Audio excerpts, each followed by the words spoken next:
প্রস্রাবে রক্ত পড়া বা পেটের একদিকে কোনো একটা সাইডের দিকে যন্ত্রণা হওয়া, কোমরে যন্ত্রণা হওয়া, খুব দুর্বল লাগা, ফ্যাটিক যেটা আমরা বলি, বা টায়ার্ড ফিল হওয়া, হঠাৎ করে অ্যানিমিয়া হয়ে যাওয়া, ব্লাড প্রেশার হঠাৎ করে বেড়ে যাওয়া, খিদে কমে যাওয়া, এবং কোনো কোনো ক্ষেত্রে বারবার জ্বর হওয়া এবং জ্বরের কোনো কারণ যদি বুঝতে না পারা যায়, এইগুলি কিন্তু কিডনি ক্যান্সারের সিমটম হতে পারে।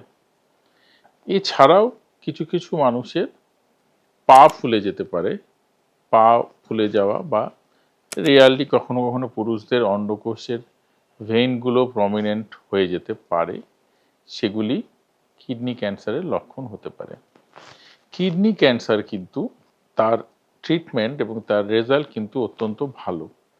যেহেতু কিডনি ক্যান্সার মোটামুটি তাড়াতাড়ি ডায়াগনোসিস করা যায়, তার কারণ তার সিমটমসগুলো তাড়াতাড়ি এসে যায়। যেমন ধরুন, কারো যদি প্রস্রাবে রক্ত পড়ে, তাহলে তিনি অবশ্যই ডাক্তারবাবুর পরামর্শ নেন, এটাকে কেউ ইগনোর করতে পারেন না। সেজন্য অনেক ক্ষেত্রেই কিডনি ক্যান্সার কিন্তু আমরা তাড়াতাড়ি ডিটেক্ট করতে পারি। তাড়াতাড়ি ডিটেক্ট করতে পারলে, ছোট কিডনি ক্যান্সার হলে তাকে সঠিক চিকিৎসা করে সম্পূর্ণ সুস্থ করে দেওয়া যায়। এবার যদি কিডনি ক্যান্সার ছোট থাকে, তাহলে ট্র্যাডিশনালি মানে কনভেনশনালি এত বছর ধরে যে ট্রিটমেন্টটা হয়ে এসেছে, সেটা হলো অপারেশন। কিডনি কেটে বাদ দেওয়া, যেটাকে আমরা র্যাডিক্যাল নেফ্রেক্টমি বলি, পুরো কিডনি কেটে বাদ দেওয়া, এবং খুব ছোট হলে অনেক ক্ষেত্রে আংশিক কিডনি কেটে বাদ দিয়ে অপারেশন করা যায়। এতকাল ধরে কিডনি ক্যান্সার যত বড়ই হোক না কেন, অপারেশনই তার মূল চিকিৎসা ছিল। এখন রিসেন্টলি বেশ কয়েক বছর হলো একটা ট্রায়াল এসেছে, সেটাকে বলে ফাস্ট্যাগ ট্রু ট্রায়াল। সেইটাতে দেখা গেছে যে কিডনি অপারেশন না করে সেখানে যদি আমরা এসবিআরটি ট্রিটমেন্ট করি ছোট টিউমারের ক্ষেত্রে, এগুলি করা হয়েছে মূলত যখন ট্রায়ালটা হয়, তার কারণ যেহেতু অপারেশনই এর মেইন চিকিৎসা ছিল, তখন যেসব মানুষদের অপারেশন করা সম্ভব হচ্ছে না, ধরুন কারো অ্যানেস্থেসিয়া দেওয়া যাবে না, কেউ অন্যান্য অসুখ রয়েছে, কারো ক্ষেত্রে একটা কিডনি রয়েছে, একটা কিডনি আগে কোনো সময় বাদ দেওয়া হয়েছে, সেই সব পেশেন্টদের ক্ষেত্রে এসবিআরটি ট্রিটমেন্ট দেওয়া হয়। স্টিরিওট্যাকটিক বডি রেডিওথেরাপি, এটা একটা স্পেশাল ধরনের রেডিওথেরাপি টেকনিক, যাতে ওই টিউমারটাকে টার্গেট করে খুব হাই ডোজ রেডিয়েশন দেওয়া হয়, এবং খুব কনফর্মালি মানে খুব টার্গেটেড ওয়েতে, যাতে অন্য কোথাও ডোজ না যায় আশপাশের অর্গানে। তার জন্য একটু স্কিল দরকার, টেকনোলজি দরকার, কিন্তু জিনিসটা সম্পূর্ণ ব্যথা বেদনাহীন, রোগী কিছুই বুঝতে পারেন না, হেঁটে এসে ট্রিটমেন্ট নিয়ে হেঁটে চলে যান এবং তার কিছু বুঝতেই পারেন না। সেই রেডিয়েশন চিকিৎসায় দেখা গিয়েছে 100% কিডনি ক্যান্সার কিওর হয়েছে, যেটা সাধারণত আমরা ক্যান্সার চিকিৎসার ক্ষেত্রে দেখতে পাই না। 100% কিডনি ক্যান্সার কিওর হয়েছে, ফাস্ট্যাগ 2 ট্রায়ালে এই জিনিসটা দেখানো হয়েছে। তারপর থেকে এসবিআরটি ট্রিটমেন্টও কিন্তু কিডনি ক্যান্সারের একটি খুব গুরুত্বপূর্ণ এবং খুব ফলপ্রসূ চিকিৎসা। এবং আর্লি স্টেজ কিডনি ক্যান্সার, যখন কিডনি ক্যান্সার ছোট থাকে, সেক্ষেত্রে কিন্তু আমরা এই চিকিৎসা দিয়ে রোগীকে সম্পূর্ণ সুস্থ করতে পারি। সেটা এসবিআরটি হোক বা অপারেশন হোক, দুটো ক্ষেত্রেই আর্লি স্টেজ কিডনি ক্যান্সার রোগীরা কিন্তু সাধারণত সম্পূর্ণ সুস্থ হয়ে যান। সুস্থতার হার অত্যন্ত বেশি, প্রায় সকলেই সুস্থ হয়ে যান। এবার কিছু ক্ষেত্রে কিডনি ক্যান্সার খুব তাড়াতাড়ি ডিটেক্ট না হলে, যদি সেটা শরীরের অন্যান্য জায়গায় ছড়িয়ে যায় বা খুব অ্যাডভান্স হয়ে যায়, সেক্ষেত্রে এতকাল আমাদের হাতে খুব ভালো ওষুধ ছিল না, কিন্তু বিগত কয়েক বছরে, ধরুন 10 বছরে, 10 বছর বা তার একটু বেশি, অনেক ভালো ভালো ওষুধ আমাদের হাতে এসেছে।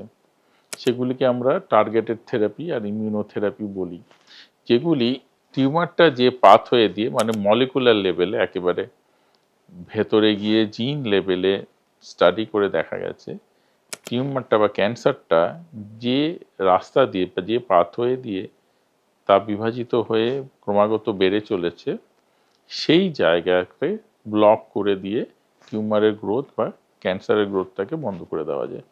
এটা হলো টার্গেটেড থেরাপি। আর ইমিউনোথেরাপিও কিডনি ক্যান্সারের ক্ষেত্রে এসেছে।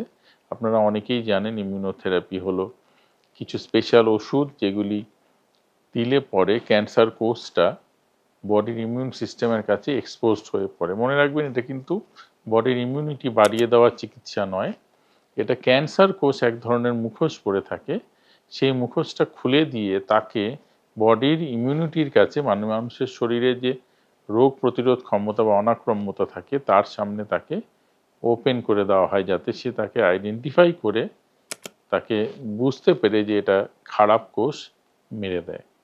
তো এই টার্গেটেড থেরাপি এবং ইমিউনোথেরাপির ফলে স্টেজ 4 কিডনি ক্যান্সার যেটা সারা শরীরে ছড়িয়ে গেছে সেই রোগীদেরও কিন্তু অনেক দিন বেশ কয়েক বছর সুস্থ রাখা, ভালো রাখা সম্ভব হচ্ছে।